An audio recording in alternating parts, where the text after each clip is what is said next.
दोस्तों 11 मार्च 2024 को अभी हाल ही में केंद्रीय मंत्री अमित शाह ने एक अधिसूचना जारी करके पूरे देश में CAA सिटीजनशिप अमेंडमेंट एक्ट यानी कि नागरिकता संशोधन अधिनियम लागू कर दिया है। इसमें भारत के पड़ोसी देश जो कभी अखंड भारत का हिस्सा थे, बांग्लादेश, पाकिस्तान और अफगानिस्तान, इस देश के 6 धर्म के अल्पसंख्यक जो सताए हुए हैं, वहां पे उनको सम्मान से जीने का मौका नहीं मिल रहा है, जिनके साथ वहां अत्याचार हो रहा है, वो भारत में नागरिकता ले सकते हैं। वो कौन से 6 जाति के लोग, 6 धर्मों के लोग हैं? बुद्ध, जैन, सिख, पारसी, ईसाई और हिंदू। दोस्तों CAA के थ्रू नागरिकता लेने के लिए 2 बड़ी शर्तें हैं। पहली कि वह 31 दिसंबर 2014 से पहले भारत में रहता हुआ पाया जाना चाहिए, यानी कि यह सबूत होना चाहिए कि वो 31 दिसंबर 2014 के पहले से ही रह रहा है। दूसरी बड़ी शर्त है कि वह 3 पड़ोसी देश का अल्पसंख्यक होना चाहिए, 6 धर्मों का, बुद्ध, जैन, सिख, पारसी, ईसाई और हिंदू। ऐसा नहीं है कि पूरे वर्ल्ड में से कोई भी इंसान यहां आके भारत की नागरिकता के लिए आवेदन कर दे, नहीं, वो 2014 से पहले भारत में रहना चाहिए और इन 3 पड़ोसी देशों का अल्पसंख्यक जो सताया हुआ है, जिनको अपने देश में अत्याचार हो रहा है, जिनको एक अच्छी जीवन शैली नहीं मिल पा रही है, उसके साथ अन्याय हो रहा है, वो आके यहां नागरिकता के लिए आवेदन कर सकता है, लेकिन 2014 से पहले भारत में रहता हुआ होना चाहिए। दोस्तों इस कानून के लागू होने के बाद में पूरे देश में विपक्षी पार्टियां विरोध कर रही इसका।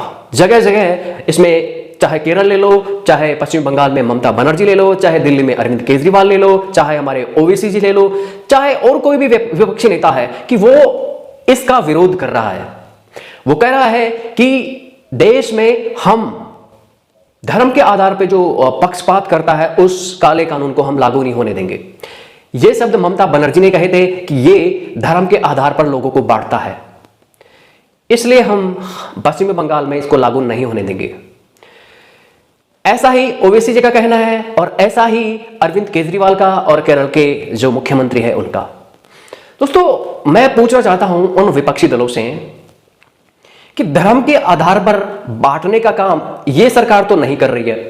ये मुस्लिम लोग, ये जो कांग्रेस शासित या अन्य जो विरोधी पार्टियां हैं, वो ये कहकर मना कर रही है कि ये धर्म के आधार पर बांटने का काम कर रही है ये सरकार, तो ये कानून हम नहीं लाने देंगे। दोस्तों सच में बताना, क्या इसमें मुसलमानों की नागरिकता, जो देश में 23 करोड़ मुसलमान है, उनकी नागरिकता छीनी जा रही है? उनके साथ भेदभाव किया जा रहा है? दोस्तों ये बात एकदम गलत है कि उनकी नागरिकता छीनी जा रही है। ये तो नागरिकता देने की बात कर रहा है। जो 6 धर्मों के लोग हैं, जिन देशों में, पड़ोसी देशों में जिनको सताया जा रहा है, प्रताड़ित किया जा रहा है, उनको नागरिकता देने की बात कर रही है। उनको यहां पर मां, बहनों और बेटियों को इज्जत से रहने के लिए यहां पे अधिकार दिया जा रहा है, जो कभी भारत का हिस्सा थी। और आप वोट बैंक की राजनीति के लिए कह रहे हो कि ये धर्म के आधार पर बांटने का और मुसलमानों की नागरिकता छीनने का काम करने का ये CAA काला कानून है। दोस्तों अगर ठंडे दिमाग से आप सोचो ना, तो धर्म के आधार पे बांटने का काम 1947 में जब देश आजाद हुआ था तब किसने किया था? कौन सी सरकार थी उस समय? क्या केरला की जो सरकार है वो नहीं थी उस समय? क्या ये जो देश में 60 सालों तक राज किया, वोट बैंक की जिसने राजनीति करी और लगातार लोगों को, हिंदुओं को बेवकूफ बना के देश को बांटकर और लोगों को बेवकूफ बनाकर शासन करती रही, तो 1947 में ये आपको नहीं दिखा था कि हम धर्म के आधार पर पाकिस्तान और बांग्लादेश का बंटवारा कर रहे हैं, भारत को तोड़ने का काम और बांटने का काम तो 1947 में हुआ था। आज तो जोड़ने का काम कर रहे हैं। आज तो 1947 में जो गलती हुई थी ना, उसको सुधारने का काम किया जा रहा है। मुसलमानों की नागरिकता छीनी नहीं जा रही है। अल्पसंख्यक जो 6 जाति के लोग हैं उनको नागरिकता दी जा रही है, उनको देश से जोड़ने का काम किया जा रहा है। आपको क्यों लग रहा है कि मुसलमानों के अधिकार छीने जा रहे हैं? मुसलमानों के अधिकार छीने नहीं जा रहे हैं।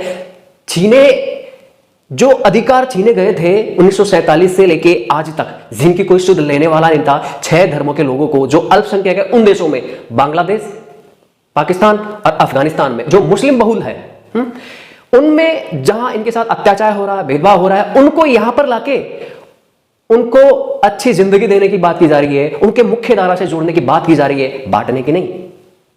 माँ बहनें और बेटी के साथ वहां पाकिस्तान में बलात्कार किए जा रहे हैं, उनके हिंदू मंदिर तोड़े जा रहे हैं और बहुत सारी यातनाएं दी जा रही है उनको, ये चीजें आपको दिखते नहीं है। ये आप कभी बात उठाते नहीं हो और पाकिस्तान में जाके बोलते नहीं हो कि भैया हमारे हिंदुओं के साथ, हमारे भाइयों के साथ ऐसा क्यों कर रहे हो, हम हिंदू हैं, हिंदुओं के खिलाफ अगर आप अत्याचार करोगे तो हम खड़े हैं। आप उनको वहां पर न्याय नहीं दिला सकते तो कम से कम यहां लाकर तो आप न्याय दिला सकते हो ना। 1947 में धर्म के आधार पर किसने बांटा था, ये पूरी भारतवासी को और हर हिंदू को पता है कि कौन सी सरकार थी जिस समय बांग्लादेश और पाकिस्तान भारत को तोड़ के मुस्लिमों को दिया गया था। अरे आप मुस्लिमों की हिमाकत कर रहे हो, वोट बैंक की राजनीति करने के लिए आप उनका पक्ष कर रहे हो, इसको काला कानून बता रहे हो, तो उस समय आपने क्यों बांट दिया, मैं ये पूछना चाह रहा हूं। धर्म के आधार पर ही बांटा ना आपने, तो आप ही गलत थे। आपकी गलती का सुधार अब किया जा रहा है।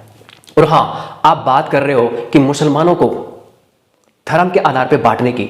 अरे भारत देश पूरे विश्व में मुस्लिमों की आबादी वाला तीसरा सबसे बड़ा देश है। 23 करोड़ मुसलमान यहां फक्र और गर्व से रहते हैं।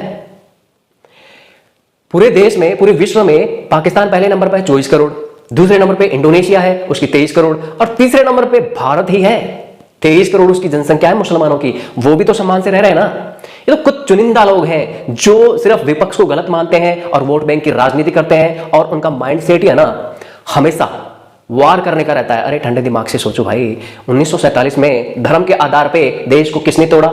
किसने? एक इंसान जो हिंदू है, चाहे सिख है, चाहे ईसाई है, चाहे मुस्लिम है, जाति के आधार पे, धर्म के आधार पे आपने उस समय आपने ही तो बांटा था ना। सो प्लीज ये गंदे छींटे उछालना बंद करें। ये पूरा 100 करोड़ हिंदू है ना, वो अच्छे से जान गया है कि कौन हमारी भलाई चाहता है और कौन देश का विकास चाहता है। धर्म के आधार पे बांटने का काम ये सरकार तो नहीं कर रही। 1947 में कौन सी सरकार ने किया ये सबको अच्छे से पता है। इसलिए प्लीज, और अरविंद केजरीवाल जी कह रहे हैं कि हम है ना, हमारे टैक्स का जो हक है ना, जो भारत के निवासियों का होना चाहिए, भारत के नागरिक का होना चाहिए, बाहर वालों का नहीं। अरे रोजगार आप यहां पे नहीं दे रहे हो, भारत बाहर के लोगों को कहां रोजगार दोगे? अरे भाई आपने 10 साल हो गए सत्ता संभाले हुए, आपने दिल्ली के कितने लोगों को रोजगार दिया और कितने बेरोजगार है आपको पता है? दिल्ली में बेरोजगारी कितनी भयंकर है वो आपकी जिम्मेदारी नहीं है? जो रोजगार की जो समस्या है पूरे देश में है, गंभीर है और वो इतनी जल्दी जाने वाली नहीं है। आप अपने वोट बैंक की राजनीति करने के लिए आप कुछ भी बोल दोगे। अरे केजरीवाल जी, आप देश को धर्म के आधार पर बांटने वाली जो पार्टी थी उसके साथ गठबंधन करके ही सरकार बना रहे हो, तो आपकी हिंदुत्व की राजनीति और वोट बैंक की राजनीति जो है वो सबके सामने है। हर हिंदू जानता है, 100 करोड़ हिंदू जानते हैं और अच्छे से पहचानते हैं कि कौन हमारी भलाई चाहता है और कौन देश को धर्म के आधार पर बांटकर यहां पे वोट हासिल करके राज करना चाहता है। इसलिए गंदी राजनीति करने के बजाय देश के विकास में योगदान दो। और जिन बहनों, भाइयों और अल्पसंख्यकों के साथ अत्याचार हो रहा है पड़ोसी 3 देशों में, उनको यहां पे लाकर रह रहे हैं, उनको अगर सम्मान से जीने का हक मिल रहा है, उनको न्याय मिल रहा है, तो उसमें अड़ंगा मत लगाओ प्लीज। खैर, विपक्ष का काम तो देखो अड़ंगा लगाने और सरकार की कमियां हर बार गिनाने का होता है, लेकिन ये सीएए लागू करना ये गलत नहीं है, ये सही है। जिन मां बहनों, जिन अल्पसंख्यकों के साथ अत्याचार हुआ उनको आज न्याय मिल रहा है। इसलिए प्लीज मुस्लिम लोग यह ना सोचें कि हमारे साथ अत्याचार हो रहा है। 23 करोड़ अगर यहां पे मुस्लिम रह रहे हैं तो यहां पे देश में कुछ बात है, तभी तो आप रह रहे हो। क्यों नहीं आप 56 देश जो मुस्लिम बहुल है उसमें चले जाते?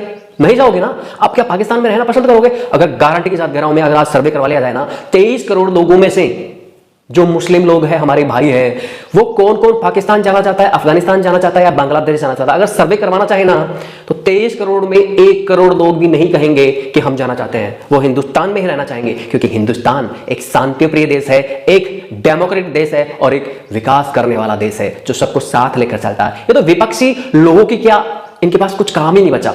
इनका काम सिर्फ सरकार की आलोचना करना ही बचा है। लेकिन न्याय तो जब वोटिंग होती है ना, तब जनता करती है सबके साथ कि कौन सही है और कौन गलत। उस दिन मोड़ लगाएगी। आज तो जनता चुप बैठी है, आज कुछ नहीं बोलेगी, लेकिन जब जनता की बारी आएगी ना बोलने की, तब धड़ल्ले के साथ बोलेगी कि कौन सही है और कौन गलत। तो दोस्तों, आपको क्या लगता है कि सीएए देश में लागू होना चाहिए या नहीं होना चाहिए? कमेंट करके बताना। क्या सीएए से मुसलमान भाइयों को जरा भी परेशान होने की जरूरत है? अगर सीएए देश को, पूरे देश को, या फिर पूरे देश जो अखंड भारत के जो अपने अल्पसंख्यक के 6 जाति के लोग, हिंदू, सिख, जैन, बौद्ध, पारसी, ईसाई, इनके साथ जो अत्याचार हुआ था वो आज वापस उनको मलहम लगाया जा रहा है और उनको सम्मान के साथ जीने का अधिकार मिल रहा है। तो दोस्तों कमेंट करके बताना कि यह सही है या नहीं। दोस्तों अगर वीडियो अच्छा लगे तो लाइक और सब्सक्राइब करना।